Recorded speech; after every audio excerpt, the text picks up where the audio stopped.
Hello everyone, welcome back to science classes. I Jitendra welcome you. आज हम discuss करेंगे force and law of motion. Welcome back बेटा। हमारा जो फर्स्ट टॉपिक है चैप्टर का सबसे पहला वो है इनर्शिया।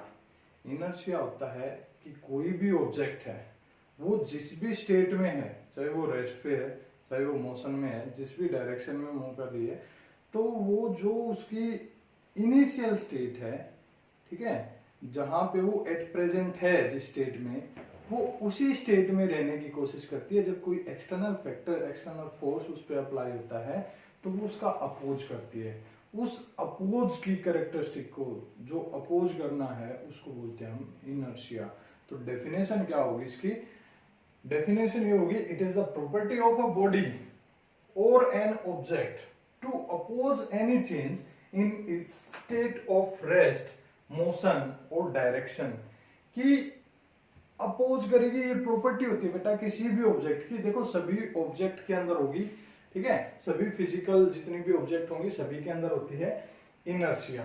तो ये क्या होती है? It's the property of a body, कि किसी भी बॉडी की वो प्रॉपर्टी जो अपोज करती है जिस स्टेट में वो ऑब्जेक्ट है, अगर उस स्टेट के अंदर हम कोई चेंज करेंगे तो इनर्शिया की डेफिनेशन हमने डिस्कस कर ली। अब इनर्शिया किन फैक्टर पे डिपेंड करती है? एक्चुअली इनर्शिया को हम मेजर नहीं कर सकते, कैलकुलेट उसको नहीं कर सकते।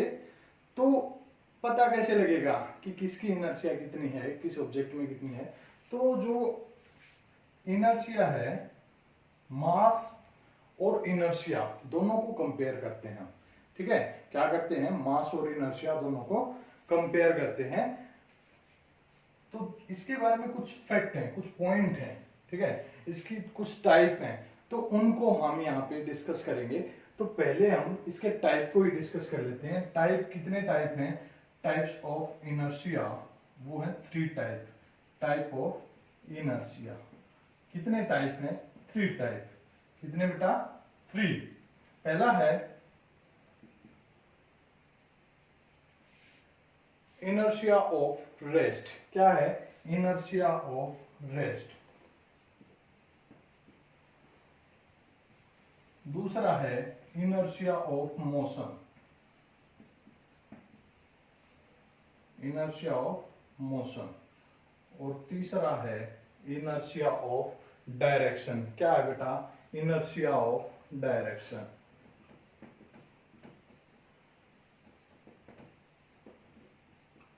तो ये हो गए 3 टाइप्स। टोटल कितने टाइप है इनर्शिया के? 3 टाइप हैं। तो इनके बारे में हम डिस्कस करेंगे। देखो इन तीनों की जो डेफिनेशन हो वो यहीं से निकल के आएगी। क्या होगी? देखो रेस्ट यहाँ पे है, मोशन भी यहाँ पे है और डायरेक्शन भी यहाँ पे है। तो जिस भी इनर्शिया का, जिस टाइप का हम डिस्कस करेंगे, उसमें डेफिनेशन क्या हो जाएगी? जैसे फर्स्ट है inertia of rest. Inertia of rest में क्या लिखेंगे definition? It is the property of a body to oppose any change in its state of rest. Rest तक हम ये डेफिनेशन लिख देंगे। समझ में आया बेटा?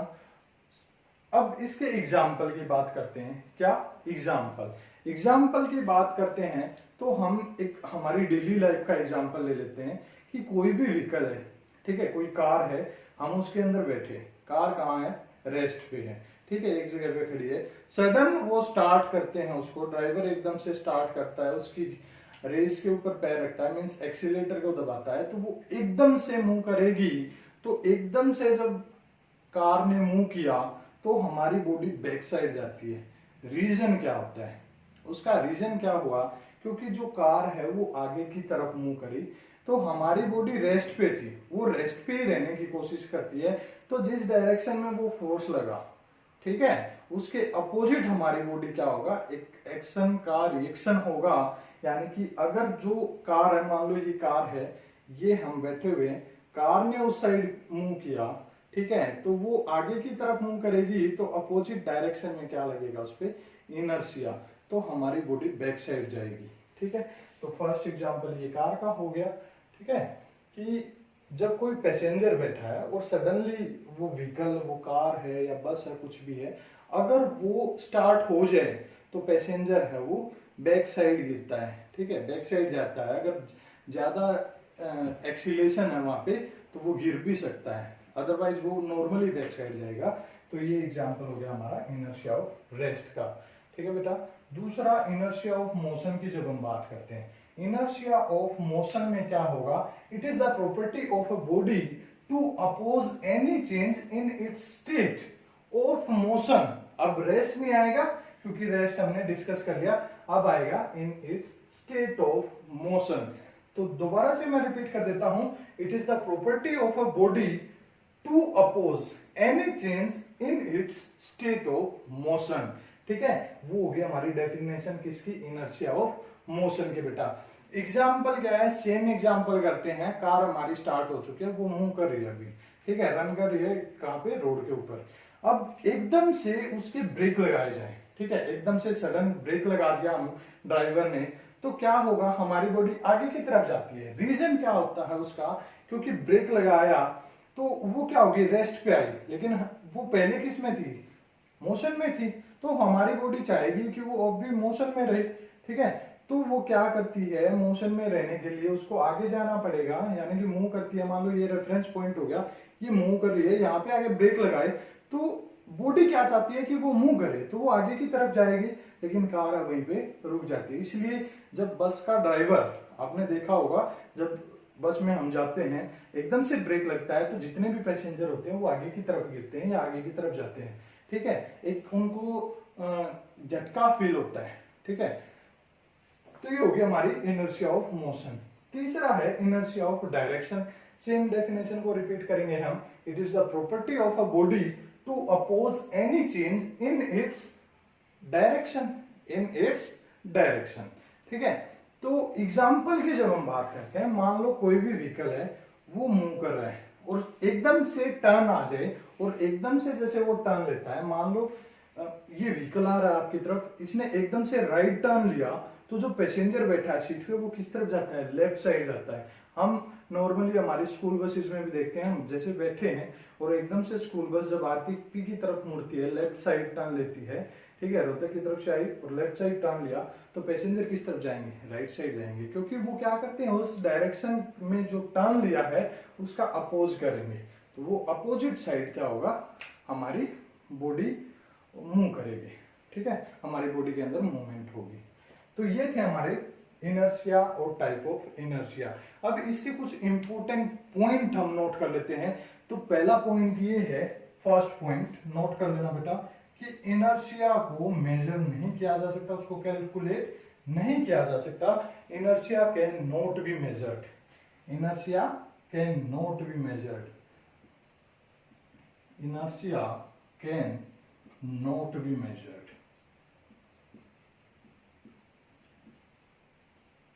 ठीक है बेटा।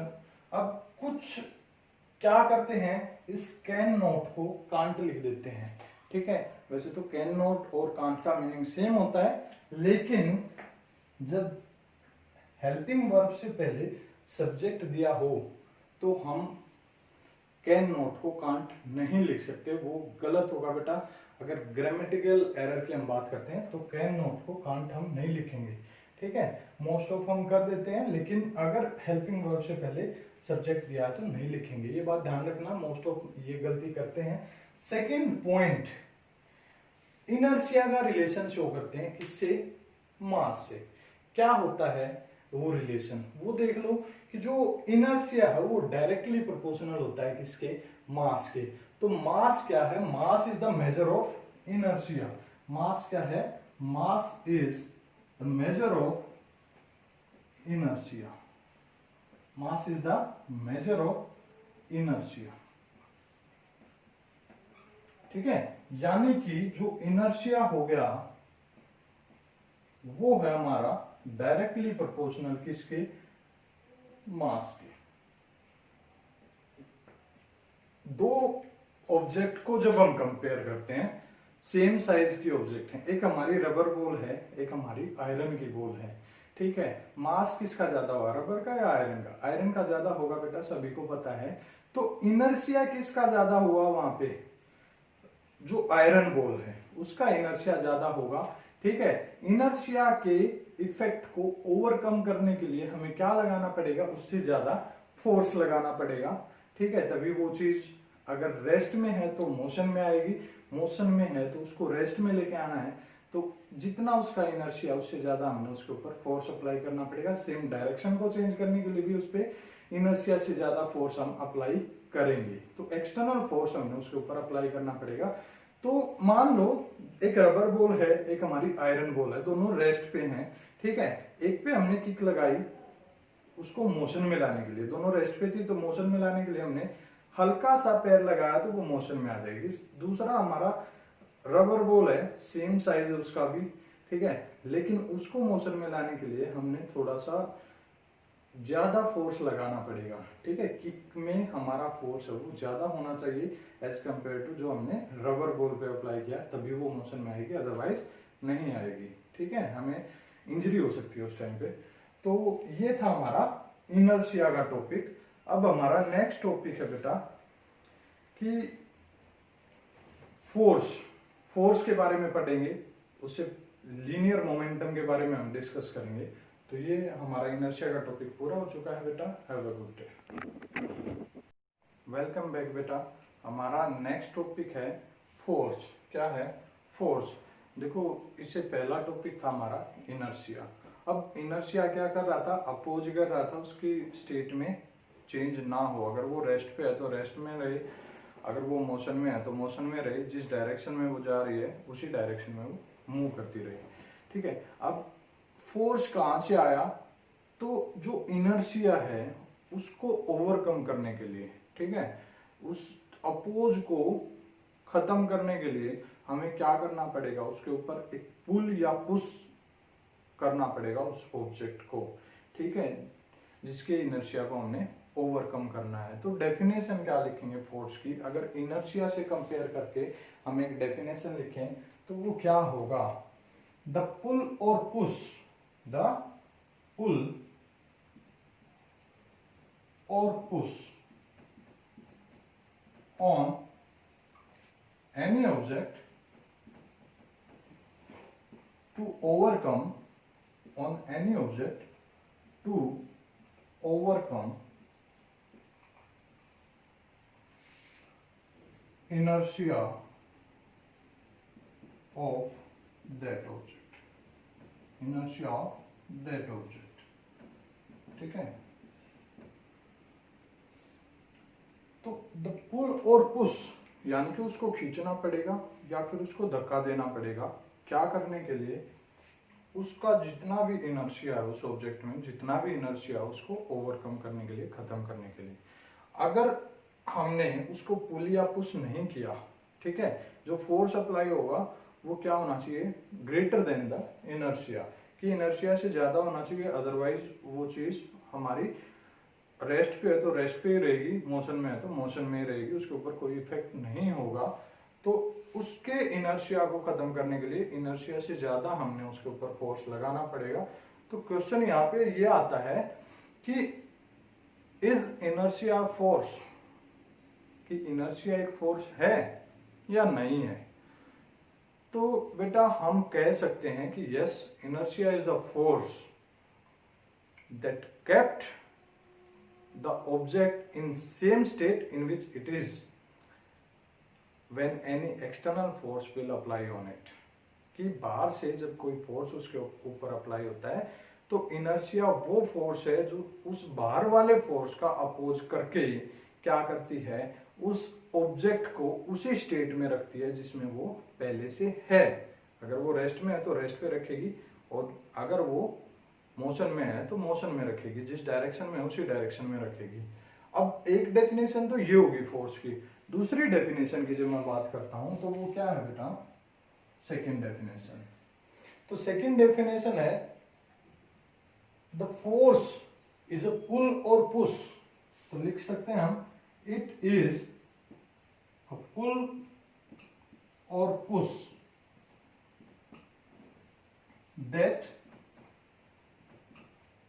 what? That either change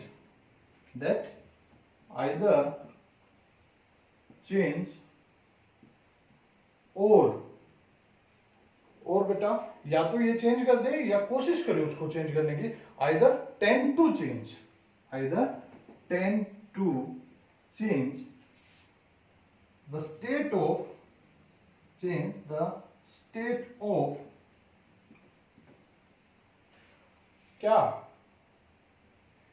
rest, कि कोई भी ऑब्जेक्ट है रेस्ट में है तो उस रेस्ट की जो स्टेट है उसको चेंज करे, या फिर मोशन को चेंज करने की कोशिश करे, और डायरेक्शन, ठीक है। तो ये थे सारे, वही डेफिनेशन है। देखो मैंने ज्यादा कुछ नहीं किया, मैंने इनर्शिया की जो डेफिनेशन थी उसको यहाँ पे ओपन करके लिख दिया, तो डेफिनेशन सेम है, तो आपकी चॉइस है, आप ये वाली लिखो या नीचे वाली लिखो। तो इट इज अ पुल और पुश दैट आइदर चेंज और टेंड टू चेंज, कि जरूरी नहीं कि फोर्स हमने अप्लाई किया और वो उसकी स्टेट को चेंज कर दे, हर बार जरूरी नहीं होता, ठीक है। तो अगर वो फोर्स उस इनर्शिया से ज्यादा है, ठीक है, effect of that external force if greater than the inertia, तो क्या होगा, वो उसकी स्टेट को चेंज कर देगा। अगर कम है तो वो चेंज नहीं होगा, लेकिन फोर्स तब भी अप्लाई होगा उसके ऊपर, ठीक है बेटा। तो ये था हमारा फोर्स की डेफिनेशन। अब बात करते हैं इसके फॉर्मूला और एसआई यूनिट की। अब फॉर्मूला क्या होता है, फॉर्मूला होता है मास इनटू एक्सीलरेशन।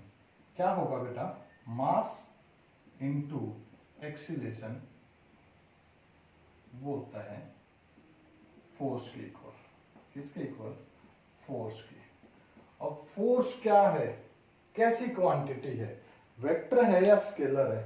देखो एक्सीलरेशन का हमें पता है कैसी क्वांटिटी थी, ये वेक्टर क्वांटिटी थी। क्या थी, वेक्टर क्वांटिटी। अब वेक्टर क्वांटिटी के बारे में हमने लास्ट चैप्टर के अंदर डिस्कस किया था, यानी कि जिसका मैग्नीट्यूड भी हो और जिसकी डायरेक्शन भी हो। तो फोर्स का कैसे पता लगेगा हमें कि ये वेक्टर क्वांटिटी है। देखो फोर्स जब हम अप्लाई करते हैं, मान लो मैं पुल कर रहा हूं किसी चीज को, तो किस तरफ, अपनी तरफ पुश कर रहा हूं, मेरे से अपोजिट डायरेक्शन में, ठीक है।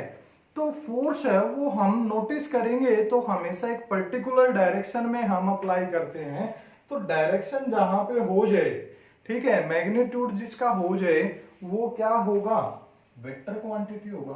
क्या होगा बेटा, वेक्टर क्वांटिटी। तो फोर्स हो गया हमारा वेक्टर क्वांटिटी। अब इसकी एसआई यूनिट की बात करते हैं। क्या एसआई यूनिट, उससे पहले हमें पता होना चाहिए कि फोर्स को किससे रिप्रेजेंट करते हैं, कैपिटल एफ से बेटा, किससे, कैपिटल एफ से। और वेक्टर क्वांटिटी के ऊपर हमेशा ये एरो का साइन आता है। क्या आता है, एरो का साइन, ठीक है। अब एसआई यूनिट की बात करते हैं। एसआई यूनिट क्या हो जाएगी हमारी, देखो मास की क्या होती है, किलोग्राम, क्या होती है, किलोग्राम, और एक्सीलरेशन की क्या होती है, मीटर पर सेकेंड स्क्वायर। तो क्या होगी, किलोग्राम मीटर सेकेंड स्क्वायर, ठीक है। या तो ऐसे लिख सकते हैं या इसको डिवाइड में लिख सकते हैं। लेकिन साइंटिस्ट ने क्या किया, जो फोर्स का कंसेप्ट है वो किसने दिया था, सर आइजैक न्यूटन ने दिया था। तो न्यूटन के नाम पे जो फोर्स की एसआई यूनिट दी गई वो क्या दे दी, इसको हम न्यूटन से रिप्रेजेंट करते हैं, किससे, Newton. N will be capital there. अगर हम सिंपल एन लिख रहे हैं, न्यूटन के लिए क्या होता है, कैपिटल एन यूज करेंगे हम एसआई यूनिट। जब हम इसको यूज करते हैं तो न्यूटन के लिए क्या आएगा, कैपिटल एन, ठीक है। लेकिन अगर पूरा लिख रहे हैं तो स्मॉल आएंगे सारे के सारे, N E W T O N, ठीक है। तो ये होता है हमारा बेटा फोर्स का कंसेप्ट। क्या हो गया, ये फोर्स का कंसेप्ट। अब हम डिस्कस करेंगे type of force. Next topic is बेटा द टाइप ऑफ फोर्सेस। देखो 8th क्लास में हमने डिस्कस किया था, दो टाइप के फोर्स थे वहां पे, कॉन्टैक्ट और नॉन कॉन्टैक्ट फोर्सेस, ठीक है। कॉन्टैक्ट में आपका हो गया था फ्रिक्शनल फोर्स हो गया था, ठीक है, मस्कुलर फोर्स हो गया था। नॉन कॉन्टैक्ट में आपके क्या हो गए थे, इलेक्ट्रोमैग्नेटिक फोर्स हो गया था, ग्रेविटेशनल फोर्स हो गया था। तो यहाँ पे हम टाइप्स में बात करेंगे कि balanced forces, unbalanced forces. There is two type of forces, जो किसके बेसिस पे, जो नेट फोर्स है उसके बेसिस पे हमने ये दो टाइप यहाँ पे डिस्कस करनी है। First is balance forces, second one is unbalanced forces. देखो बैलेंस, बैलेंस का मतलब होता है जो किसी चीज को बैलेंस रखे, ठीक है। बैलेंस्ड फोर्सेस का मतलब है कि वो फोर्स जो किसी चीज को बैलेंस रखे, यानी कि उसके अंदर डिस्टरबेंस क्रिएट ना होने दें। तो डेफिनेशन क्या आएगी कि जब किसी भी ऑब्जेक्ट पे दो या दो से ज्यादा जितने भी फोर्स लगे हुए हैं, उनका जो रिजल्टेंट फोर्स है क्या हो जाए, जो रिजल्टेंट फोर्स है वो जीरो हो जाए। तो डेफिनेशन कैसे लिखेंगे, व्हेन टू और मोर फोर्सेस, व्हेन टू और more forces applied on an object, the resultant force such that the resultant force, या नेट फोर्स भी बोल सकते हैं, resultant force is zero, resultant force is zero, ठीक है। कि कोई भी ऑब्जेक्ट है उस पे दो या दो से ज्यादा कितने भी फोर्स हो सकते हैं बेटा, अगर वो उस पे अप्लाइड है, ठीक है, उस पे लगे हुए हैं, तो अगर रिजल्टेंट फोर्स हमारा जीरो हो जाए तो उन फोर्सेस को बोलेंगे हम बैलेंस्ड फोर्सेस। फॉर एग्जांपल मैं आपको एक एग्जांपल से इसको क्लियर कर देता हूँ। मान लो ये एक वुडन बॉक्स है, ठीक है, ये क्या हमारा वुडन बॉक्स, ठीक है, ये हमारा ग्राउंड है, क्या है ग्राउंड। अब इधर से हम इसको क्या कर रहे हैं, पुल कर रहे हैं, क्या कर रहे हैं, चलो मान लो मैंने इसको पुश किया, ठीक है, पुल नहीं पुश है बेटा, ठीक है, पुल होता तो इस तरफ साइन आता, मान लो इसको मैंने पुश किया, ठीक है, तो क्या हुआ, यहाँ पे कुछ फ्रिक्शनल फोर्स इंट्रोड्यूस होगा कि जब कोई एक सरफेस पे दूसरा सरफेस मूव करता है, कोई ऑब्जेक्ट मूव करती है, तो वहां पे क्या होता है फ्रिक्शनल फोर्स। तो यहाँ पे इन दोनों सरफेस के बीच में क्या हो गया, फ्रिक्शनल फोर्स। तो फ्रिक्शनल फोर्स क्या करता है, अपोज करता है, क्या हो गया, फ्रिक्शनल फोर्स हो गया। यहाँ पे हो गया हमारा ग्रेविटेशनल फोर्स, नीचे से ग्रेविटी भी काम करेगी, ग्रेविटेशनल फोर्स, और यहाँ पे ऊपर हो गया रिएक्शनल फोर्स, क्या हो गया रिएक्शनल फोर्स। कि कोई भी एक्शन होगा उसका अपोजिट रिएक्शन भी होगा। जितना ग्रेविटेशनल फोर्स है इतना ही फोर्स इसके ऊपर अपवर्ड हमने अप्लाई कर रखा है, ठीक है, जो इसको ऊपर रखेगा। जितना फोर्स हमने इसको लगाया यानी कि पुश किया जिस फोर्स से, ग्रेविटेशनल फोर्स इसका मान लो इक्वल है, ठीक है, जितना यहाँ पे ग्रेविटेशनल फोर्स था हमने उतना ही फोर्स इसके ऊपर अप्लाई किया। इसका मतलब क्या हुआ कि जो चारों फोर्स हैं वो क्या हो गए इक्वल, उनका मैग्नीट्यूड हो गया इक्वल, ठीक है। और डायरेक्शन क्या होगी, देखो जो रिएक्शनल फोर्स था जो इसको ऊपर की तरफ रख रहा था उतना ही ग्रेविटेशनल फोर्स है, ठीक है। इन दोनों ने एक दूसरे को क्या कर दिया, कैंसिल आउट कर दिया, यानी कि जो नेट फोर्स है वो हमारा जीरो हो गया। नेट फोर्स निकालते क्या है, कैसे निकालते हैं, ठीक है, कैसे निकालेंगे, तो उसमें सम लेंगे, जितने भी फोर्सेज हैं उनका क्या लेंगे सम। लेकिन जैसे डायरेक्शन हमारी अपोजिट होगी तो उसके मैग्नीट्यूड को हम क्या कर लेंगे on the basis of direction. मान लो जैसे हमारा पुश था, इसको मैंने पॉजिटिव लिया, फ्रिक्शनल फोर्स इसके अपोजिट डायरेक्शन में है तो इसको नेगेटिव ले लेंगे। पॉजिटिव नेगेटिव क्या कर देगा, कैंसिल आउट, सेम हमारा जितना ग्रेविटेशनल फोर्स था इतना ही ऊपर की तरफ है रिएक्शनल फोर्स, तो ये क्या हो जाएगा, ये भी अपोजिट डायरेक्शन है तो कैंसिल आउट कर देंगे, ठीक है। ओवरऑल जो नेट फोर्स है वो हमारा जीरो हो जाएगा, ठीक। तो इसके ऊपर न्यूमेरिकल को डिस्कस करेंगे तब आपको और ज्यादा बेटर अंडरस्टैंडिंग होगी इसकी। तो अब बात करते हैं हम अनबैलेंस्ड फोर्स की। अनबैलेंस्ड फोर्स में देखो सेम डेफिनेशन को हम रिपीट कर सकते हैं, जस्ट स्लाइड सा चेंज होगा। व्हेन टू और more forces applied on an object such that the resultant force is non zero, या फिर लिख सकते हैं the resultant force is not zero, ठीक है। नॉन जीरो लिख लो या नॉट जीरो, मीन दोनों का सेम है, ठीक है। तो क्या हो जाएगा कि जब किसी ऑब्जेक्ट पे दो या दो से ज्यादा फोर्स जब अप्लाई कर रखे हो और नेट फोर्स है रिजल्टेंट फोर्स है वो जीरो ना हो तो उसके अंदर क्या हो जाएगा, हमारा अनबैलेंस्ड फोर्स हो जाएगा। अब होता क्या है इसके बारे में कुछ इंपॉर्टेंट फैक्ट हम यहाँ पे डिस्कस करेंगे। तो फर्स्ट पॉइंट है कि जो बैलेंस्ड फोर्स है उसमें क्या नहीं होता, कुछ भी मीन्स वहां पे चेंज नहीं आएगा, किसमें, state of rest, state of motion और डायरेक्शन में। ठीक है, तो फर्स्ट पॉइंट लिखेंगे, the balanced forces do not cause any change in the state of object at rest in motion और डायरेक्शन। कि कोई भी ऑब्जेक्ट है उसकी रेस्ट की स्टेट है या फिर मोशन की जो स्टेट है या फिर डायरेक्शन है, उसके अंदर कोई भी चेंज नहीं आएगा। तो फर्स्ट पॉइंट हो गया ये, यानी कि फर्स्ट पॉइंट हो गया कि कोई भी चेंज नहीं है। कब? जब हमारा जो नेट फोर्स है वो जीरो है।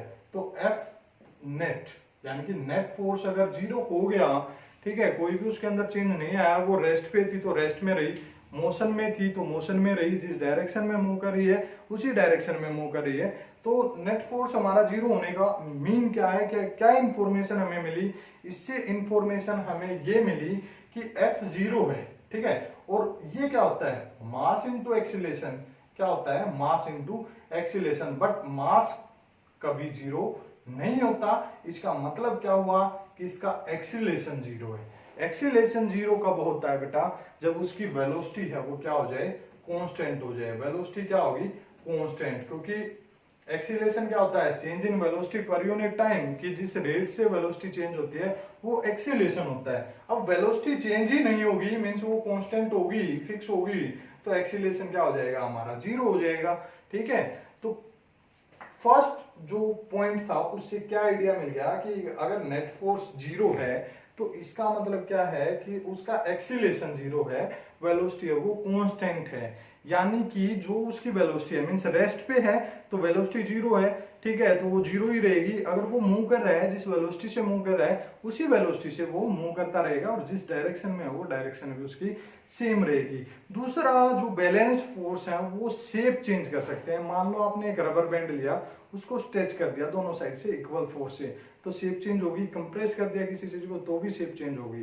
ठीक है, थर्ड हम बात करते हैं अनबैलेंस्ड फोर्सेस की। तो अनबैलेंस्ड फोर्स क्या करते हैं? देखो, बैलेंस्ड फोर्स ने कोई भी चेंज इसके अंदर नहीं किया था state of rest, state of motion और डायरेक्शन में।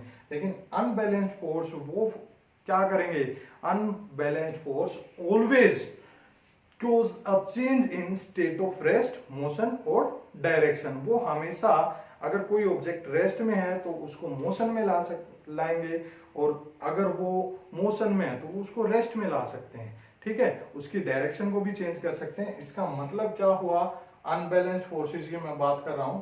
थर्ड पॉइंट आ जाएगा। सेकंड मैंने लिखा कि balanced forces can change the shape. तो अनबैलेंस्ड फोर्स में क्या होगा? एफ जो नेट फोर्स है वो नॉन जीरो होगा, means not equal to zero. Mass तो होता ही नहीं हमारा जीरो के इक्वल, तो यहाँ पे एक्सीलरेशन भी क्या हो जाएगा? नॉन जीरो हो जाएगा। और एक्सीलरेशन जीरो ना होने का मतलब है कि जो वेलोसिटी है वो क्या है? हमारी वेरिएबल है। क्या कर रही है? वो चेंज हो रही है। वेरिएबल का मतलब होता है चेंज होना, और कांस्टेंट का मतलब होता है फिक्स होना। तो ये था बेटा हमारा क्या? Types of forces. Thank you, have a nice day बेटा। वेलकम बैक बेटा। हमारा नेक्स्ट टॉपिक है लीनियर मोमेंटम। लीनियर मोमेंटम क्या होगा कि कोई भी ऑब्जेक्ट है, ठीक है, उसके अंदर जितनी टोटल लीनियर मोशन होगी उसको बोलेंगे हम लीनियर मोमेंटम। डेफिनेशन कैसे देंगे? डेफिनेशन ये होगी कि the total linear motion present in a body, ठीक है, तो वो हो जाएगी हमारी linear momentum. Total linear motion present in a body वो हो जाएगी हमारी लीनियर मोमेंटम। लिखेंगे कैसे? The total quantity of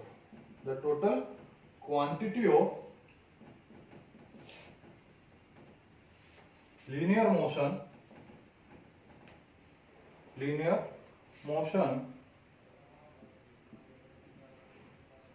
present in a body, present linear motion present in a body is called linear momentum, is called linear momentum।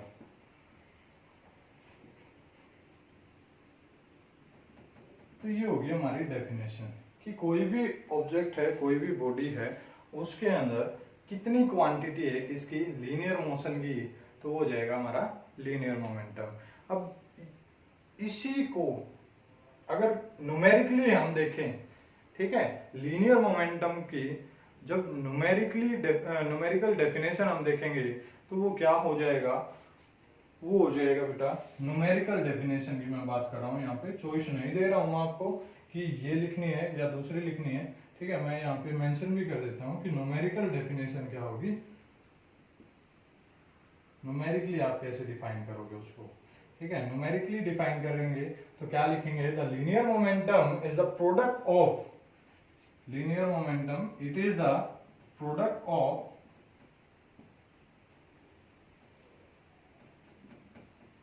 Mass and velocity. क्या होगा, mass and velocity, कि velocity और मास का क्या है, ये प्रोडक्ट है, यानी कि दोनों को मल्टीप्लाई करेंगे तो क्या आएगा, हमारा लीनियर मोमेंटम आएगा। रिप्रेजेंट किससे करते हैं इसको, स्मॉल पी से। किससे रिप्रेजेंट करते हैं बेटा, स्मॉल पी से। तो जो लीनियर मोमेंटम है इसको रिप्रेजेंट करेंगे स्मॉल पी से, वो क्या हो जाएगा, मास को m से और वेलोसिटी को v से।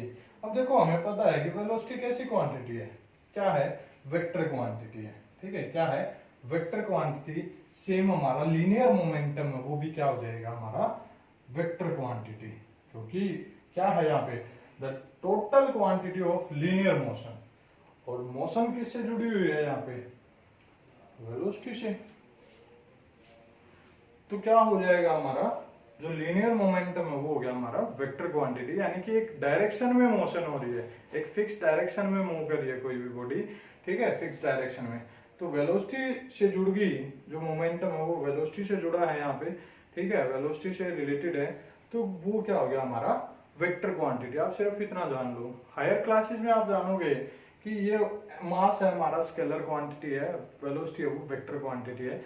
11th क्लास में आपको पता लगेगा कि product of a scalar quantity and vector quantity वो क्या होता है, वेक्टर क्वांटिटी होगा, ठीक है। यानी कि आप एक स्केलर क्वांटिटी को जब वेक्टर क्वांटिटी से गुना करोगे, ठीक है, मल्टीप्लाई करोगे, तो जो रिजल्टेंट हमारी क्वांटिटी होगी वो कैसी होगी, वेक्टर क्वांटिटी। लेकिन इतना डेप्थ में अभी नहीं जाना है, ठीक है। तो हमें सिर्फ इतना पता है कि जो लीनियर मोमेंटम है वो हमारी कैसी है, वेक्टर क्वांटिटी है। सेकंड, इसकी एसआई यूनिट की बात करते हैं। क्या, एसआई यूनिट की बेटा, एसआई यूनिट हम निकाल सकते हैं यहाँ से। देखो मास की क्या होती है, किलोग्राम, क्या होगी, किलोग्राम होगी, और वेलोसिटी की क्या होगी, मीटर पर सेकेंड, ठीक है। तो या तो ऐसे लिख लो या फिर किलोग्राम मीटर सेकेंड इनवर्स, ऐसे भी लिख सकते हैं, ठीक है। तो एसआई यूनिट क्या होगी इसकी, किलोग्राम मीटर पर सेकेंड। अब देखो कि कोई भी ऑब्जेक्ट वो दो स्टेट में हो सकती है, आइदर एट रेस्ट और इन मोशन, ठीक है। तो अगर वो रेस्ट में हो गई, रेस्ट में होने का मतलब है कि सॉरी, रेस्ट में होने का मतलब है बेटा उसकी वेलोसिटी है वो जीरो होगी, ठीक है। मास चाहे कुछ भी हो, अगर वेलोसिटी जीरो होगी तो मास और वेलोसिटी का जो प्रोडक्ट है वो क्या आ जाएगा, जीरो आ जाएगा, यानी कि हमारा मोमेंटम क्या हो जाएगा, जीरो। तो इसके बारे में जब डिस्कस करते हैं कुछ इंपॉर्टेंट पॉइंट इसके बारे में, तो वो क्या हो गया, इफ ऑब्जेक्ट एट रेस्ट, कि ऑब्जेक्ट है वो रेस्ट पे है, रेस्ट पे होने का मतलब क्या है कि उसकी जो वेलोसिटी है वो क्या है, जीरो। तो लीनियर जो मोमेंटम है वो भी क्या हो जाएगा, मास इंटू वेलोसिटी था, यानी कि मास इंटू जीरो, वो क्या हो जाएगा हमारा जीरो, इंटू इसको मल्टीप्लाई भी लिख सकते हैं हम, ठीक है। इंटू का मतलब वही होता है कि दोनों की मल्टीप्लाई, तो ये क्या आ गया हमारा जीरो। तो लीनियर मोमेंटम उस ऑब्जेक्ट का क्या हो जाएगा, जीरो, अगर वो मोशन के अंदर है, ठीक है। कोई भी ऑब्जेक्ट अगर मोशन के अंदर है, सेकंड पॉइंट लिखोगे, if an object at in motion, कि अगर कोई ऑब्जेक्ट मोशन में है तो उसका मतलब कि उसकी वेलोसिटी नॉन जीरो है, और वेलोसिटी नॉन जीरो होगी तो उसका लीनियर मोमेंटम भी क्या हो जाएगा, नॉन जीरो हो जाएगा, ठीक है बेटा। नेक्स्ट पॉइंट जब हम डिस्कस करते हैं, नेक्स्ट पॉइंट डिस्कस करेंगे कि क्वेश्चन आता है आपका कि अगर लीनियर मोमेंटम, क्या, अगर लीनियर मोमेंटम किसी ऑब्जेक्ट का, ठीक है, वो क्या है हमारा, if linear momentum, linear momentum को एल एम से शो कर रहा हूं बेटा, लीनियर मोमेंटम, स्पेस कम है इसलिए, लीनियर मोमेंटम कितना उसका 1 किलोग्राम मीटर सेकंड इनवर्स ये दे रखा है, तो उसका मीन क्या है? उसका मतलब ये है, if linear momentum is 1 kilogram metre second inverse, it means an object having mass 1 kilogram is moving with velocity 1 metre second inverse. ठीक है, कि कोई भी ऑब्जेक्ट जिसका मास 1 किलो है वो मूव कर रही है किस वेलोसिटी से? 1 मीटर सेकेंड इनवर्स से वो मूव कर रही है। तो ये था बेटा हमारा लीनियर मोमेंटम का कंसेप्ट। आई होप आपको समझ में आया होगा। Thank you, have a nice day. Welcome back बेटा। हमारा नेक्स्ट टॉपिक है द लॉज ऑफ मोशन। क्या है? Laws of motion. ठीक है, तो लॉज ऑफ मोशन पहले तो आपको पता होना चाहिए कि किसने दिए और इसकी डेफिनेशन क्या होती है, कितने लॉ हैं। ठीक है, तो वही हम डिस्कस करेंगे इस वीडियो में। तो लॉ ऑफ मोशन, देखो नाम से ही, इस वर्ड से ही पता लगता है कि मोशन के लॉ, यानी कि वो लॉ जो किसके बारे में बताएं? मोशन के बारे में। The laws which describe motion, जो किसको डिस्क्राइब करें? मोशन को। ठीक है, तो डेफिनेशन जब लिखेंगे लॉ ऑफ मोशन की, तो the laws that describes motion, that describes motion, या वो लॉ जो हमें मोशन के बारे में बताए, the laws that tell us about the motion are called laws of motion. Laws of motion, the law of motion. अब कितने लॉ हैं, किसने दिए, वो हमें पता होना चाहिए। तो कितने लॉ हैं बेटा? Total 3 laws are there. किसने दिए? न्यूटन ने दिए। किसने दिए? न्यूटन ने दिए, इसलिए इनका नाम पड़ गया बेटा न्यूटन लॉ ऑफ मोशन। क्या नाम पड़ गया? Newton's law of motion. अब तीनों लॉ को हम अलग से डिस्कस करेंगे। ठीक है, तो जो फर्स्ट है Newton first law of motion, Newton second law of motion and Newton third law of motion, वो हम नेक्स्ट वीडियो में डिस्कस करेंगे। आई होप कि बेटा आज जितना भी हमने डिस्कस किया वो आपको समझ में आया है। Thank you, have a nice day. Welcome back बेटा। हमारा नेक्स्ट टॉपिक है द लॉज ऑफ मोशन। क्या है? Laws of motion. ठीक है, तो लॉज ऑफ मोशन पहले तो आपको पता होना चाहिए कि किसने दिए और इसकी डेफिनेशन क्या होती है, कितने लॉ हैं। ठीक है, तो वही हम डिस्कस करेंगे इस वीडियो में। तो लॉ ऑफ मोशन, देखो नाम से ही, इस वर्ड से ही पता लगता है कि मोशन के लॉ, यानी कि वो लॉ जो किसके बारे में बताएं? मोशन के बारे में। The laws which describe motion, जो किसको डिस्क्राइब करें? मोशन को। ठीक है, तो डेफिनेशन जब लिखेंगे लॉ ऑफ मोशन की, तो द